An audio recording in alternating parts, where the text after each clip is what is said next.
Some stars swallow entire solar systems whole.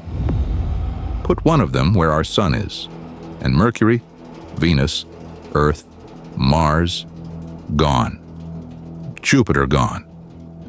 Its surface would reach out past the orbit of Saturn, and everything you have ever known would be buried somewhere inside the first few layers of a single star. For 50 years, we have tried to crown the largest star in the universe.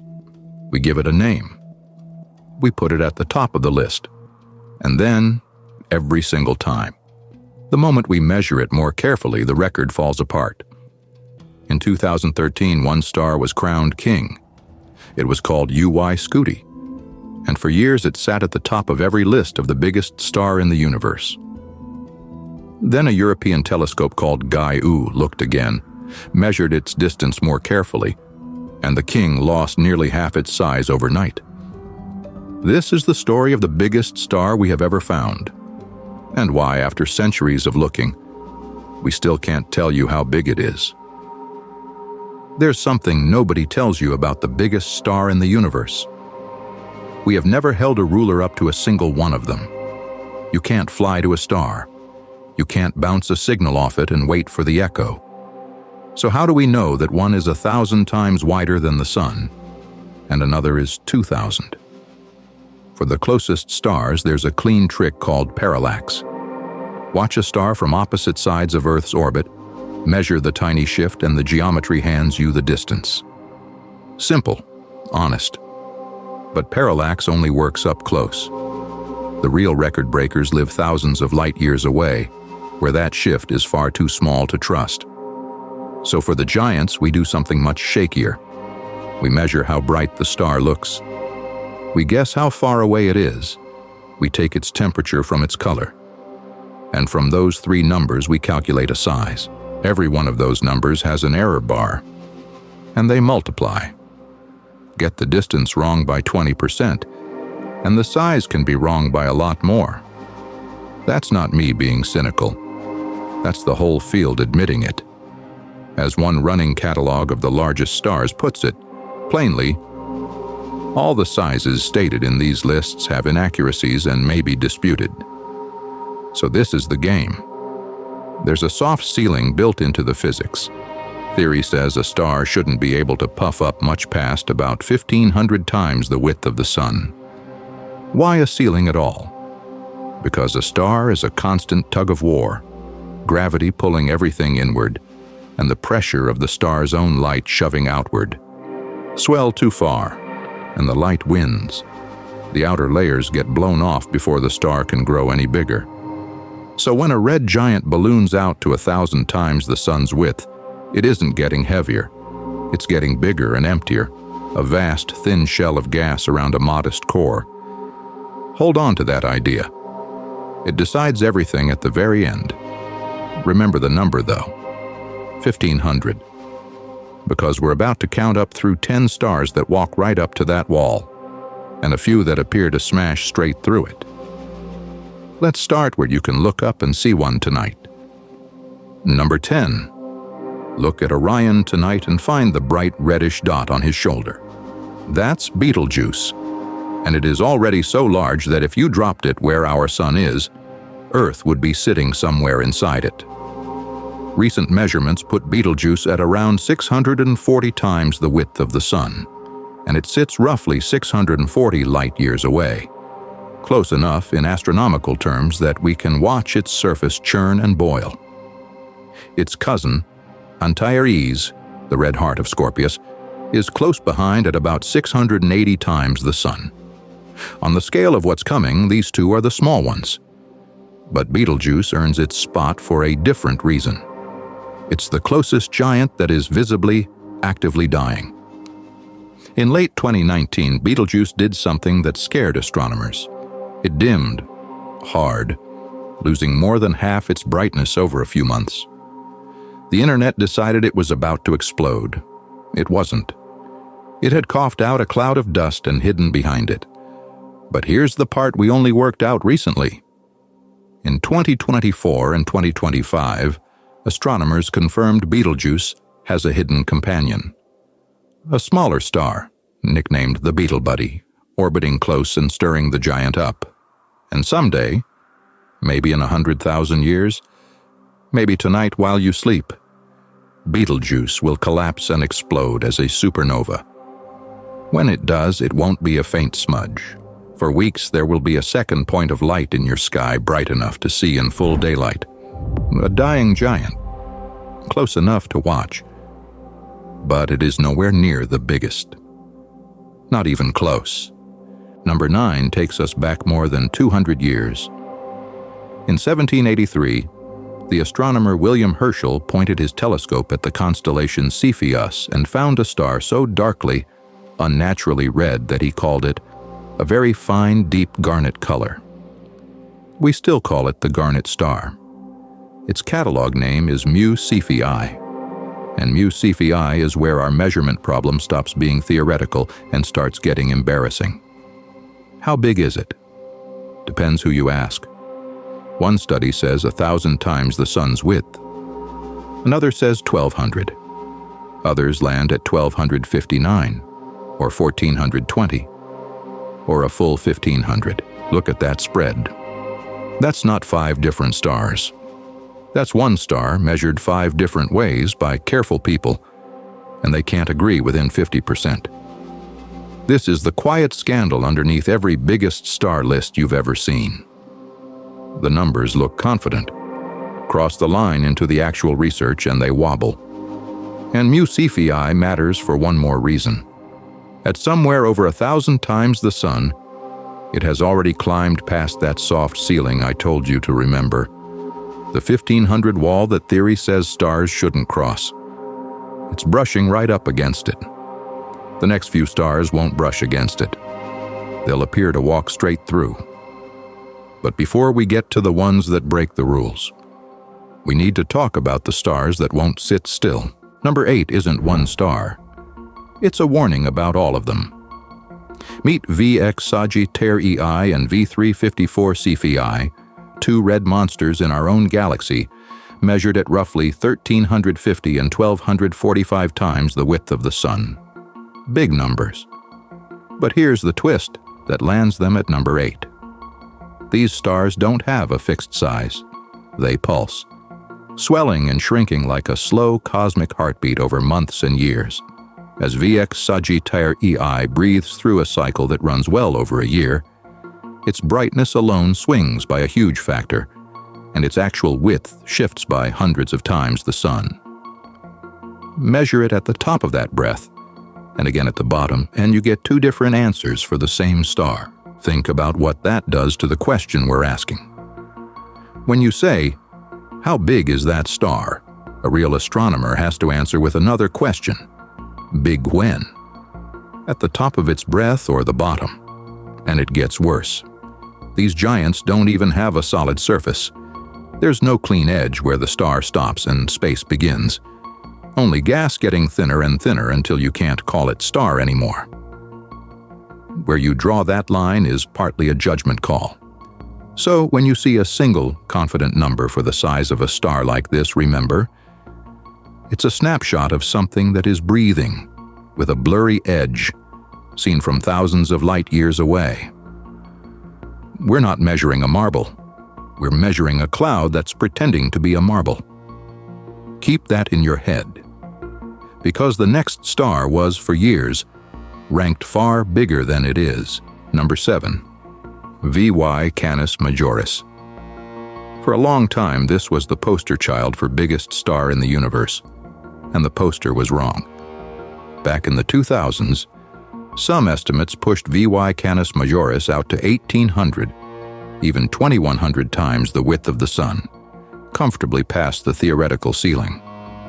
It was a scandal in the making. A star that size shouldn't be able to exist. Then astronomers pinned down its distance and its temperature more carefully, and the monster came back down to Earth. Today, the best measurement puts it at around 1,420 times the sun. Still staggering. Its surface would swallow the orbit of Jupiter. But the size isn't what makes this star matter. The correction is. VY Canis Majoris never shrank at all. We looked again, pinned its distance down, and a star that seemed to break the rules quietly stepped back inside them. And this star is doing something the calm ones aren't. Canis Majoris is falling apart. It throws off enormous arcs and clumps of gas, losing mass at one of the highest rates ever measured, thousands of times faster than our Sun. By tracking the knots of gas drifting away from it, astronomers have traced at least 4 major mass loss events from Canis Majoris over roughly the last 2.5 centuries, each one flinging off enough material to build worlds, each one reshaping the fuzzy outer edge we're trying to pin a number on. It is a giant in the middle of tearing itself to pieces, and every eruption rewrites the very layers we use to measure its size. Number 7 was a lesson in humility. Number 6 is where the humility becomes a genuine problem, because we can't even agree which stars count. Number 6. Deep in our galaxy sit 2 colossal stars, Westerlund 126 and a second known only by its catalog tag, RSGC1 F01. Estimates put them at roughly 1,150 and 1,500 times the width of the Sun. On raw size, they belong near the top of any list of the biggest star in the universe. So why are they only number 6? Because their size rests on a guess we can't check. Both of these stars sit inside dense clusters buried deep in the plane of our galaxy, roughly 20,000 light-years away, behind so much dust that their light is dimmed and reddened before it ever reaches us. We can't measure their distance directly. The parallax trick fails badly at that range, through all that murk. So instead we assume, this star belongs to that cluster. The cluster is that far away, therefore the star is this big. Pull that assumption, and the whole size collapses. If the star is a foreground object, closer and merely lined up by chance, then it's far smaller, and it drops off the list entirely. This isn't hypothetical. When astronomers surveyed one of these clusters, they warned in plain language that some of the member stars are probably not members at all, closer stars that happen to sit in the same direction. Think about what that means for a top 10 list. Some of our biggest stars might be big only because we've placed them far away. And we placed them far away partly because we assumed they were big. It's a loop, a confident-sounding loop. And the star at number 5 turns that quiet doubt into an open joke. Number 5. NML Cygni, a red hypergiant sitting roughly 5,000 light-years away, one of the most luminous stars in our galaxy, and one of the most hidden, wrapped so thickly in a shroud of its own dust that in visible light it nearly disappears, glowing through mostly in infrared. And its size is the single most honest thing on this entire list, because the honest answer is, we have no idea. Here is the published range for how big NML Cygni is. The low estimate, about 1,180 times the width of the Sun. The high estimate, 2,770. Read that again. The uncertainty on this one star is wider than the entire Sun to Betelgeuse gap. The high guess is more than double the low guess. If your bathroom scale worked like this, it would tell you that you weigh somewhere between 100 and 230 pounds, and call that a measurement. This is the part the size comparison videos never show you. They pick the biggest number in the range, drop it on the chart, and move on. But the range is the real story. NML Cygni might be the largest star ever discovered, or it might be a fairly ordinary monster if we've mismeasured the dust. Nobody watching this and nobody who made it can tell you which. And the strange thing is that uncertainty is exactly why the next star matters so much. Number 4. RW Cephei, a hypergiant somewhere around 1,000 times the width of the Sun and up, depending again on who's measuring.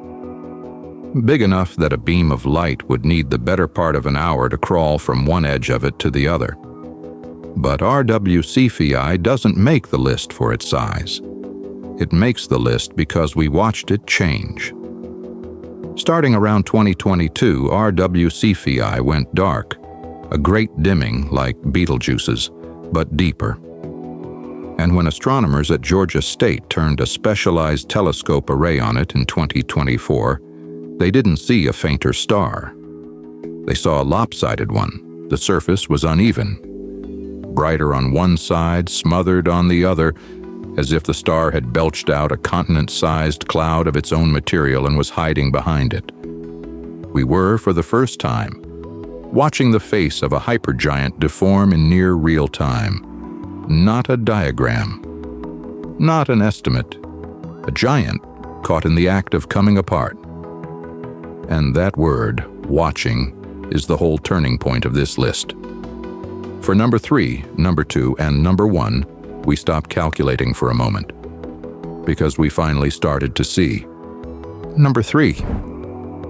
UY Scuti, the star I promised you at the very beginning, the one that was crowned king of the biggest star in the universe, and then lost the crown to a better measurement. In 2013, a team using a telescope in Chile measured UY Scuti at 1,708 times the width of the Sun, with a catch buried in the paper. That number depended on a distance estimate, and that distance estimate came in part from a model of the star's spectrum first built back in 1970. For years, that was the headline. UY Scuti, the largest star. Then the Gaia mission, a spacecraft built to measure the distances to 1 billion stars, took its own look, and the distance shifted. When the newer numbers came in, UY Scuti's size didn't nudge. It cratered, down toward 750, later settling near 900 times the Sun. Sit with that. We didn't find a bigger star and demote UY Scuti. The star never changed. Our measurement did. One better distance and the reigning champion of the universe lost half of itself. Not in reality, but in our understanding, which turns out to be the only place these records ever lived. Which raises the obvious, uncomfortable question. If the king can be wrong by half, how sure are we about the 2 stars still ahead of it? Number 2. And for number 2, everything changes. Because this is the first star on our list we didn't only calculate. We photographed it. Its name is WOH G64, and it doesn't even live in our galaxy. It sits about 160,000 light-years away, in the Large Magellanic Cloud, a small galaxy orbiting our own. A red supergiant, somewhere around 1,540 to 1,730 times the width of the Sun. And in November 2024, astronomers did something that had never been done in history. Using a telescope in Chile, they took a real zoomed-in image of a single star in another galaxy. For every other star on this list, size is a number pulled from a chain of assumptions. For WOH G64, we have a picture. And the picture was stranger than anyone expected. The star was wrapped in a thick, egg-shaped cocoon of its own dust. A torus of gas we appear to be looking at almost straight down the pole, like peering into the eye of a storm. It's shedding that material at a furious pace, bleeding its outer layers into space in the long, slow act of dying. And then it got stranger. Watching WOH G64 over recent years, astronomers caught it transforming. Its light shifting as it begins to change from a red supergiant into a hotter, bluer kind of giant, possibly on its way out. We are right now watching one of the biggest stars in the universe evolve in real time. Not over millions of years in a textbook, over a human lifetime in the data. We finally saw a giant clearly, and we caught it in the middle of dying, which leaves one star at the top, the reigning largest. And the honest truth about number 1 may be the strangest thing on this list. Number 1, Stephenson 218. On paper, the biggest star in the universe we have ever named, around 2,150 times the width of the Sun. Let me try to make that real. If Stephenson 218 replaced our Sun, its surface would swallow Mercury, Venus, Earth, Mars, the asteroid belt, Jupiter, and keep going, all the way out past the orbit of Saturn. A beam of light which crosses our entire sun in about 2 seconds would need more than 8 hours to circle this star once. You could pour around 10 billion suns into the space it fills. It is the largest thing on our list. And here is the honest problem with the champion. Its record rests on the exact assumption we've been circling all episode. We can't measure Stephenson 218's distance directly. Its size comes from assuming it belongs to a distant cluster of stars called Stephenson 2. And the researchers who studied that cluster warned, in print, that some of the stars near it are likely foreground objects, not members at all. If Stephenson 218 is one of those, closer than we think, then the biggest star in the universe isn't 2,150 times the Sun. It's a good deal smaller, and it never deserved the crown. We put it at number 1. We also can't fully prove it belongs there. That's not a failure of the science. That's the frontier being honest about where it stands. And there's one more trick hiding inside the word biggest. Everything we've counted has been about width. But width isn't weight. The widest stars, these bloated red giants, are mostly empty. The real heavyweight champion is a different beast entirely, a compact, furious blue star called R136A1, packing more than 250 times the mass of the Sun into a body far smaller than any monster on this list. And there's a second ceiling in the physics, this one on weight. A star shouldn't be able to form much heavier than about 150 suns. R136. A1 more than doubles it. The same way Stephenson 218 seems to shrug off the limit on width. The handful of giant stars in its cluster together outshine our Sun by around 30 million times. And R136. A1 is coming apart from the opposite direction than the red giants. Not swelling, but blasting a steady gale of material off its surface, close to an Earth's worth every month, at nearly 1% of the speed of light. So when someone asks for the biggest star in the universe, the real answer is another question. Biggest how? Widest, and you get a puffed-up red giant with no solid surface. Heaviest, and you get a blue monster that would fit inside Saturn's orbit with room to spare. Two completely different kings, and we call them both biggest. So let's go back to where we started. Some stars swallow entire solar systems whole. That part is true, and it's astonishing, and no measurement error will ever take it away. But the ranking, the crown, the number 1, is written in pencil, and the champion hides one final surprise. Stephenson 218, for all its size, is barely there. The outer layers of these giants are so thin, so spread out, that they're less dense than the air you're breathing, less dense than the best vacuum we can build in a lab. Picture that clash for a second. 10 billion suns could fit inside its volume, and yet it may hold only a dozen suns worth of actual material, smeared thin across all that space. In principle, you could fly a spacecraft straight through the outer reaches of the biggest star in the universe and barely register that you'd entered it. The largest things we've ever found are also, in a sense, the emptiest. For a century, theory drew a line at about 1,500 times the Sun and said, stars shouldn't get bigger than this. And every few years, something shows up on the other side of that line, half real, half measurement, waiting to be looked at properly. WOH G64 has cracked open a new door. For the first time, we can photograph these giants directly instead of guessing at them. The next crown won't be calculated. It'll be seen. We keep crowning the biggest star in the universe.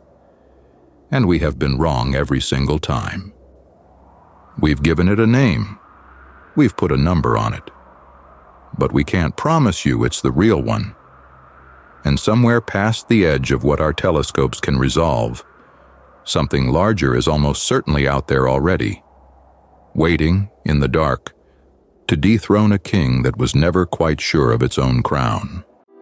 That's as far as this one goes, but the edge always moves. This is a Philo. Subscribe, drop a like if it earned it, and your next one's on screen now. I'll meet you a little further out.